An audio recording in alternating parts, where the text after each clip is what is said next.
Jason Collins was asked about Obama came to life. Folks, I grew up in a family where people's sexual orientation, preferences, whatever, weren't even discussed. So what? Who cares?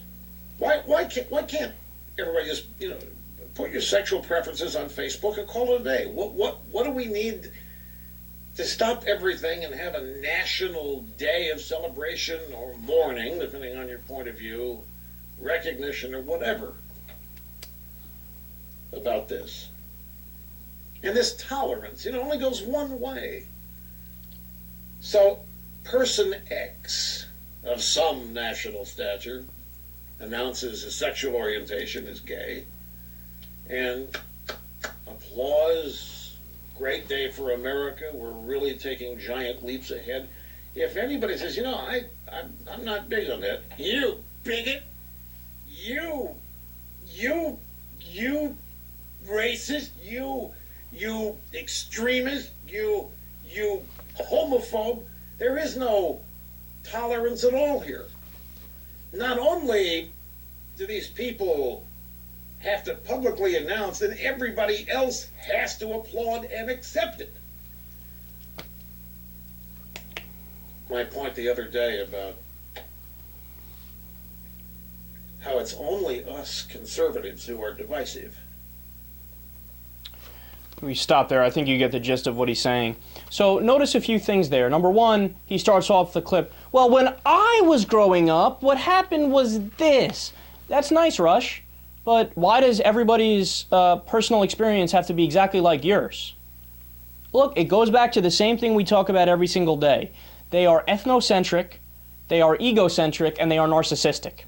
And they can't fathom anybody living in a circumstance that is slightly different than theirs.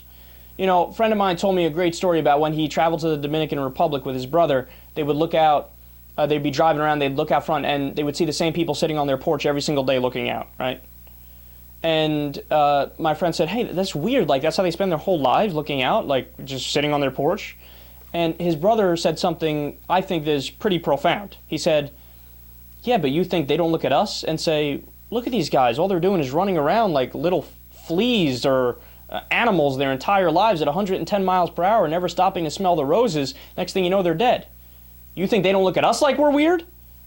And that's the thing, it depends on your perspective. When we're not dealing with something that is just flat out factual and dry, right, then yeah, it's a chocolate or vanilla type situation. It's what's your preference? What do you prefer? How did you grow up? And Rush Limbaugh can't break free from that. He can't fathom that the world is slightly different than from when he grew up. And he makes that extra jump, which to me is an unbearable quality in a human being, where they say, well, no, I know that my situation was definitely correct, and theirs is wrong. Why? I can't give you a reason. I just say mine is correct and just accept that, period, end of discussion. But then he goes to a classic Limbaugh. He's a one-trick pony. He's been doing it for years and years, probably decades now. So he tries to take a scenario and flip it, right? So instead of acknowledging, hey, you know what, you're being intolerant of his lifestyle, and by condemning it and saying it's wrong and not granting him equal rights, he says, no. Since you are saying I'm intolerant, you're the intolerant one. You need to be tolerant of my intolerance. Now, realize how patently absurd that is, and how it's such a horrific argument. It could be, and to illustrate the point, just imagine it in any other context. All right, interracial marriage. I'm against interracial marriage. Oh, you disagree with me being against interracial marriage? You're for it? Well, you need to tolerate my intolerance. Hey, I'm for slavery. You're not. If you disagree with that, you're the intolerant one. No, Rush, what you don't get is there is a difference between being tolerant and being tolerant of intolerance. You're not supposed to be tolerant of intolerance. You're supposed to call it out for the bullshit that it is. And then he goes on in this clip to say, oh, you're ramming it down people's throats. And he plays the victim, right?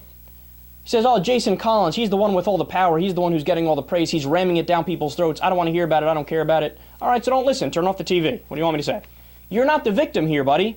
There's 29 states where gay people still don't have equal rights.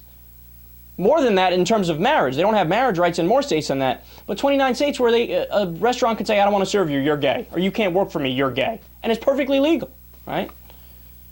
And then he also says in a different clip on the same topic, you know, Tim Tebow was cut from the Jets. If only he came out as gay, a team would have to pick him up, right? Right. You see what he's trying to do there? Again, he's trying to flip the script. He's trying to say, it's the gay people who have all the power in society, the gay people who have their boot on the neck of straight people, and the gay people who are intolerant and unfair. When just a simple fact check would have showed you how utterly ridiculous that is, because Jason Collins, for example, he's already been in the league for 12 years. His numbers aren't that great, and there's a good chance he doesn't get picked up by any team next year. It's not like any team, like what, the Phoenix Suns heard him come out and say, we have to sign him now. Obviously we have to sign him. He's gay. No, nobody did that, Rush. In the fantasy land you've created in your head, you did that.